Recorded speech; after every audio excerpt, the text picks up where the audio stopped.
एक श्राप जिसने भगवान विष्णु के दूसरे अवतार को जन्म दिया। क्या आप जानते हैं वो श्राप किसने दिया और क्यों? एक बार महान ऋषि दुर्वासा ने देवराज इंद्र को एक दिव्य माला दी, लेकिन इंद्र ने उस दिव्य माला का महत्व नहीं समझा। उन्होंने उसे अपने हाथी ऐरावत के सिर पर रख दिया, लेकिन कुछ ही क्षणों में वो माला नीचे गिर गई और ऐरावत के पैरों तले कुचल गई।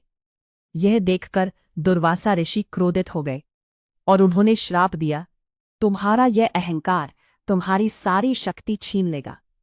और क्योंकि इंद्र ही देवताओं के राजा थे, उनकी शक्ति क्षीण होते ही सभी देवताओं की शक्ति भी कम होने लगी।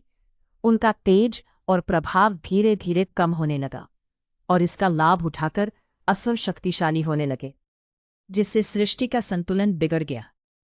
तब सभी देवता भगवान विष्णु की शरण में पहुंचे और विनती करने लगे, प्रभु, हमारी शक्ति क्षीण हो चुकी है, आप हमारा मार्गदर्शन करें। तब भगवान विष्णु बोले, अमृत प्राप्त करो, वही तुम्हारी शक्ति को पुनः जागृत करेगा। लेकिन एक शर्त थी, देवता और असुर दोनों को मिलकर समुद्र मंथन करना होगा।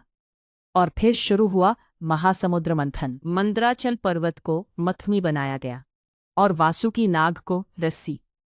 देव और असुर दोनों ने वासुकी नाग को पकड़कर विपरीत दिशाओं में खींचना शुरू किया, लेकिन तभी मंदराचल पर्वत समुद्र में डूबने लगा और मंदराचल के डूबने लगते ही पूरा मंथन थम गया। तभी भगवान विष्णु ने कूर्म अवतार लिया और एक विशाल कछुए के रूप में समुद्र की गहराइयों में जाकर अपनी पीठ पर उस पर्वत को संभाल लिया। अब मंथन फिर से शुरू हुआ।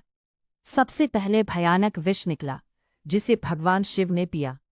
फिर एक एक करके दिव्य रत्न निकलने लगे और अंत में अमृत प्रकट हुआ और फिर शुरू हुआ युद्ध। अमृत के लिए देव और असुर भिड़ गए। तभी भगवान विष्णु ने मोहिनी रूप लिया और अपनी माया से असुरों को भ्रमित कर दिया, जिससे अमृत केवल देवताओं को प्राप्त हुआ। उनकी शक्ति वापस आ गई और सृष्टि का संतुलन फिर से स्थापित हो गया।